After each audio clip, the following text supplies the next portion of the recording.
Hi, welcome to Local Flavor. My name is Oystein Solberg. We're at the Institute for Culinary Arts where we're hanging out with Chef Micheal Combs. Hey, thanks for having me again, Oystein. Thank you for being here. It's turning out to be a wonderful day. It is. And we got this little happy bird sitting here. We do. We have a little organic, free-range chicken in front of us. That looks beautiful. It does. What's his name? I don't know. It's got to be a girl, though. Oh yeah, that is true. unless it's like Coco Vin or something, we do like an old old rooster. Old rooster, yeah. So it's gonna be a girl of some type. I don't know. Yeah. An old some. It kind of looks like a Wilma, doesn't it? It does. Yeah. Let's call it Wilma. All right, Wilma it is. Wilma the bird. Yes. And so, what do you got in store for us today? So I'm just gonna show you how to fabricate this thing, but I mean, for this segment, we're gonna do chicken piccata with it, aren't we? Deliciousness. So we have a few options on that, but we're going to use the breast mostly for that. Yeah. And then are we doing an airline, or are we just taking that breast out of there? I think we just take the breast out of there. Okay, sounds good. Like on the airlines, when you leave like the little wing piece on there, right? Mm-hmm. You leave the little drummy on there, and you clean it, and it little pops up. It's just more for presentation, really, but it doesn't. Looks very dainty. Doesn't do anything else, really. Yeah. But then you can't really fry up the wings and make deliciousness afterwards. Exactly. Yeah. So it's good to have that as well. Yeah. But so a lot of people are just kind of like nervous buying a whole bird that is just super complicated, that they won't be able to like fabricate it and stuff like that. But really it's way cheaper. It is. Buying a whole bird, because you can use there's not a single thing on there that they can use for something. No, because the bones used for stock. Yeah.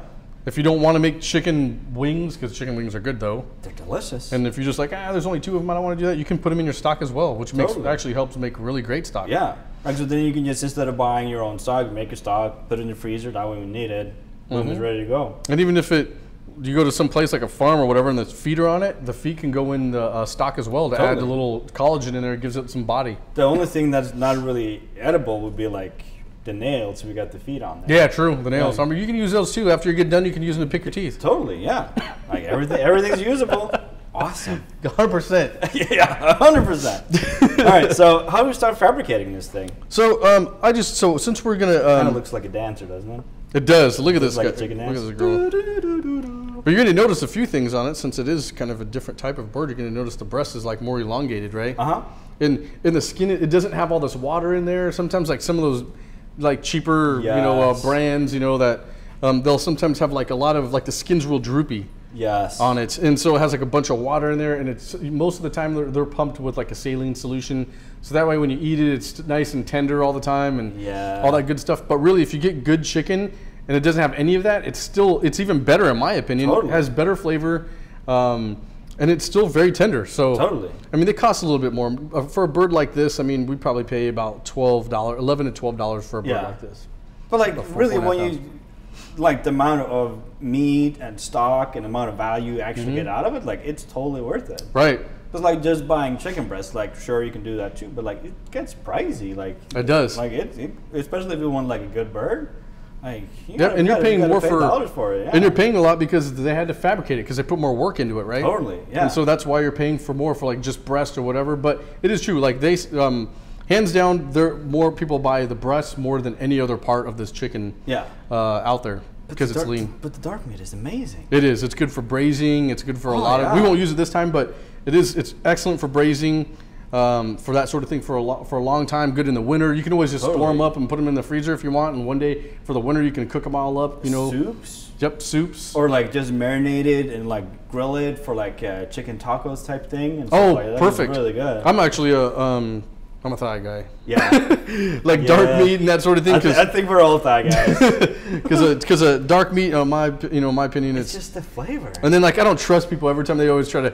They're if I get a breast somewhere, they always overcook it, man. Yeah. And so if I can do it myself. Because the breast and the thighs, you kind of got to cook them at two different temperatures. They do, because that's a good something that's really great that you brought that up, because usually if I cook a whole chicken or even a whole turkey, it's poultry, I temp it in the thigh and it temps 180, and that's when I pull it out. Yeah. But if you temp it at 165, which is the breast is done at 165. So it's really 2 different temperatures that it's done. And so when you're waiting for 180 degrees on this, by then the breast is gonna be overdone. super dry. And so the best way to do it really is to cook it in separate ways. Yeah. Awesome. Well, so show us how we attack this little bird. Well, since we're not going to use the wings at all, I like to take them out. There's like basically like a little joint back here, and I just kind of pull them right off. If you can see that. Because you got like a shoulder socket, much like we do, right? Yep. Just like that. And so I pull the wings off, and you can use that for that. And I'll do the same thing. So I just go right underneath, and it exposes itself. Because you're kind of using gravity to your advantage. Yep. Like you're just kind of lifting it up a little bit, so when it cuts, it'll just expose itself, and then. Exactly. And it pops out. No, so if you want to, because it could become a little issue later on, is there is a there's a little wishbone in there, and I usually I just expose it by rubbing in the inside. I'm basically showing you how to do this, like break down a chicken the correct way. There's so many ways though. Oh yeah. I mean, really, there's actually, I can't say correct way, but there's 100 different ways to break this thing down. Oh, for sure. And so I don't feel it must have broken off in there. But that's okay. Sometimes they get broken during processing too, like right. when they're pulling all the feathers and stuff. Exactly, like that. and that's okay. It happens, you know. And so you'll see, like maybe when we get in there, you'll see that it might come. We'll see it when we cut into it, and then it's not really a big issue. But so then what I do is I'll kind of cut right here. Just kind of follow that skin in between. Yep. I like to cut it like more towards the legs. That way, I don't cut all the skin off, because I want to keep that as a barrier to keep it nice and. It was chicken skin. It's delicious. It is actually. It is. I mean, you can buy. I think I went to a place I was just in Arkansas. Yeah. And they actually just had chicken skins on the menu, fried chicken skins, and that's what it was. It was interesting. They were good, and so I just pop it here, and then you're gonna see like this little bone here. Just to expose that socket. Yep, that socket, and then what I do is I cut up to the bone or away from it sometimes, and then what I'll do is right in there. There's a little bit of a. You'll see that oyster in there. See that oyster? And I make sure I get the oyster out of there. Because the oyster is phenomenal. Yep. Like it's so good. And I do the same thing with this guy here. I'll cut him there, pull him off. Then I just pull it out. And he just comes clean out. There it comes clean out. Beautiful. See that? There's the oyster there. Like so, the oyster is kind of like this mythical, delicious thing. Like it's kind of like the perfect mixture of like. Yep, right there. Like it's so good. A lot of people miss it though. They don't know. Yeah. that it's like in it there. really just sits, like in front of the, but like it's like the hip socket. Yeah, hip socket. Mm-hmm. Then all I do is I pop in this. I don't know. I kind of stand them up. Yeah. And then I just go right down the sides of the. So just go on each side of the back. Yep, the backbone. So the reason why I cut them this way is because I like to use the whole bird, and this goes really good in stock as well. And so the bones, and see the back and the neck and all that stuff. Beautiful. That's really great for that. And so then I have this nice piece of breast here, and so all I do is I'll go down here. I kind of score down the middle. Yep. And then I just pop right here. If you guys see right there. And then all I do is pop this out. You see that? Because that's the keel bone, right? Yep, and there's that keel bone in the middle. Sometimes it pops that's out. basically like the bone that separates the two breasts, basically. Exactly. This is like basically the breast, I guess the breastbone, the rib cage separates. Yeah. Yep, right there. Beautiful. So that's it. And then so all I'll do is I like to go down. Actually, if I want to, we can go down this way too. So like right over here, and all I do is take it right out. So I just stick as close as I can to the ribs. And just follow the bone. Yep, follow the bone, and it'll come right out. And so this is where you could have an issue, like where I say, like if you have that. That wishbone. Yeah, that wishbone still in there. Whoops. Yeah, it was like once you kind of seen the bone and kind of the bone structure, like it's a rather straightforward bird to fabricate. It is. Like, so that's the. Whoops, that was my fault. I kind of tore off his little. Oh, that's all right. Yep. But that's the chicken tender. Like so that one sits in between the kind of the rib cage and between the rib cage and the breast. Yep, that's what moves his little wing. Mm-hmm. Yep. No, because I got that tendon running right through it. Yep, that just kind of pulls the wing. Yeah. And so there's that guy, and then I'll do the same thing with this one here. I kind of go in here, right over by there, and I just see as close as I can to the bone. Yep. Oh yeah, it's cutting beautiful. It's a pretty bird. Yep, and you can separate all that if you. I mean, if you want to just cook the tenders by themselves for the kids or whatever, or for yourself. There's only 2 of them per bird, so yeah. They can be kind of Yeah, because like all of this meat as well, you'll add to the chicken stock as well, right? Yep. Beautiful. And so that's the breast there, and then so there's a tendon wanting to come out of there. Yeah. We can pull it out if you like. I mean, it's beautiful. Pretty bird. Awesome. Yep. So there we go. It's very, very straightforward. Kind of clean it up a little bit. I love birds. Wilma was a nice bird, wasn't she? She's gonna be a tasty bird in a minute. Yes, she is. Awesome. All right, so we got it fabricated now. So once we come back, we're gonna show you guys how to make. Because like everybody had chicken piccata before, but what you guys might not know that it's extremely easy to make. So it is very easy. Instead of going out and paying for it, you can just make it yourself, and it's super easy. Like magic. Yep. Awesome. So you guys stay tuned. We'll be right back, and we'll show you guys some chicken magic. See ya.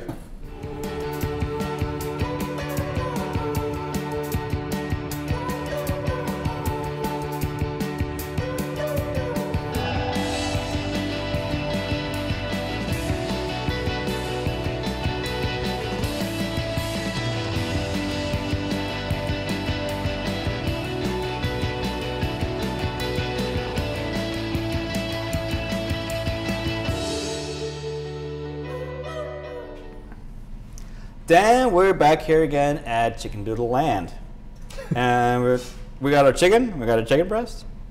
We do. We're gonna make some piccata. Sounds great. It's delicious. Okay, so really, what we're gonna do?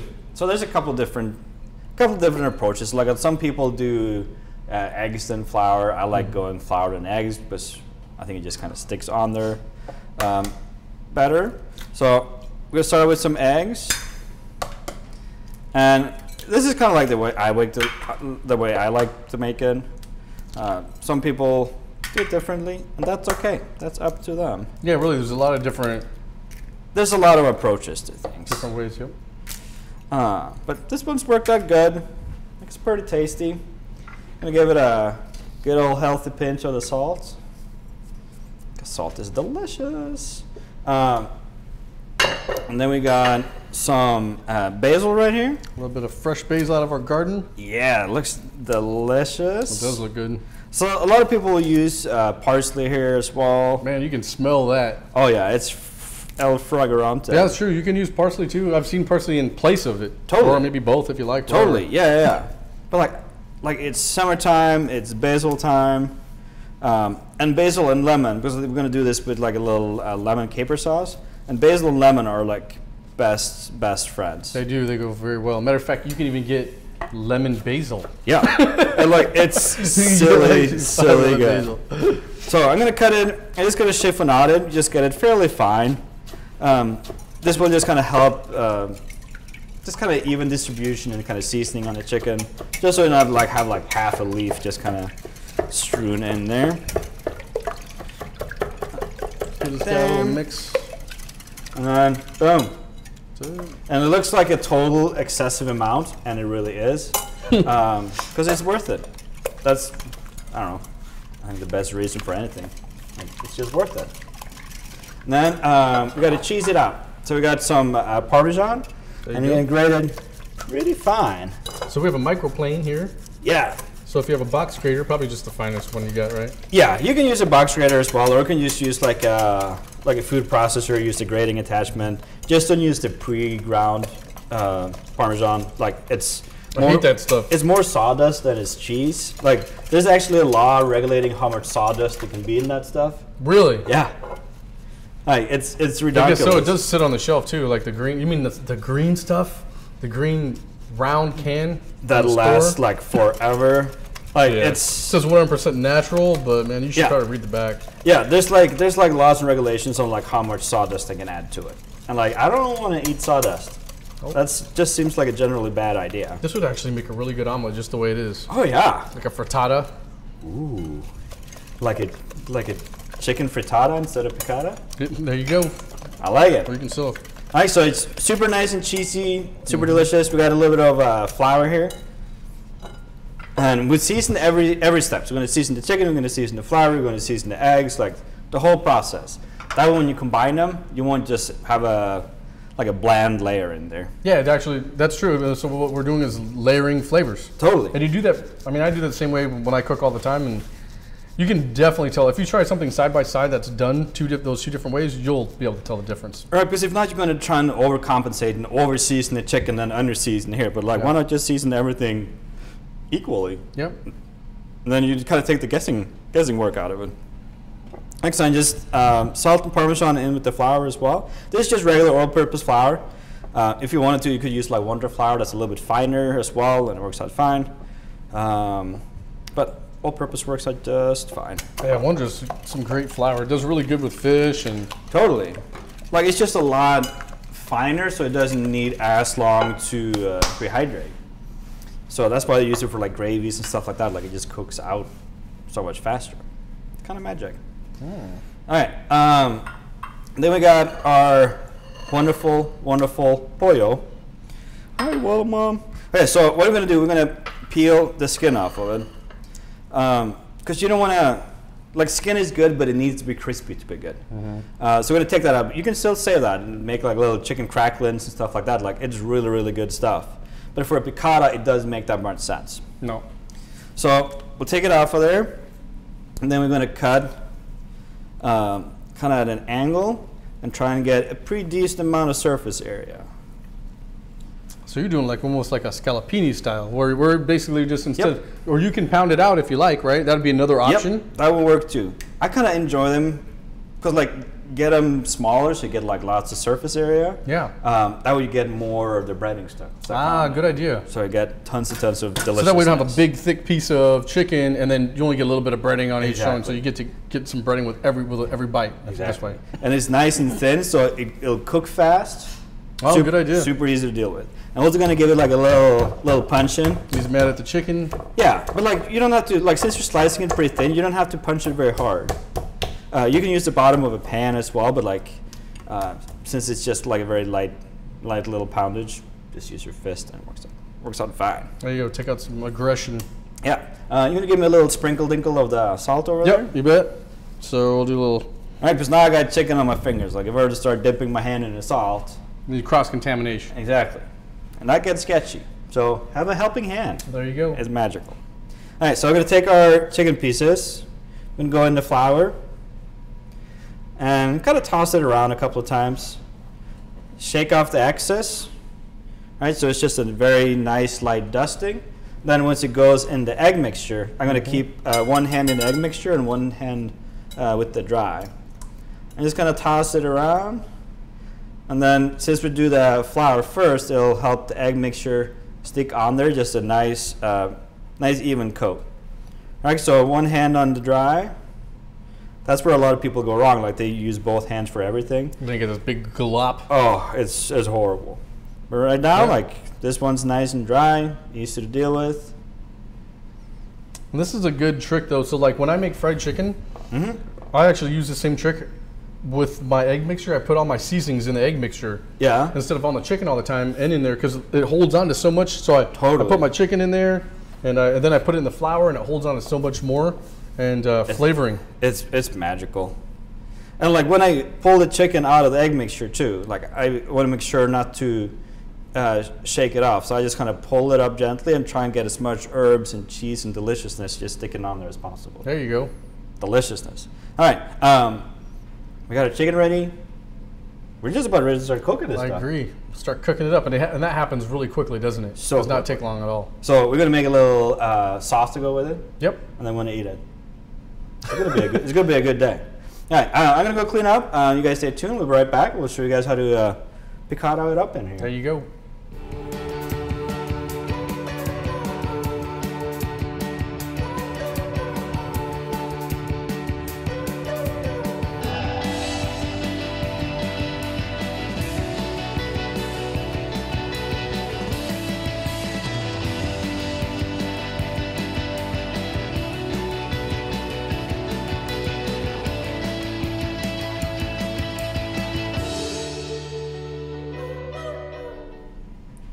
All right, we're back for chicken time. Yeah.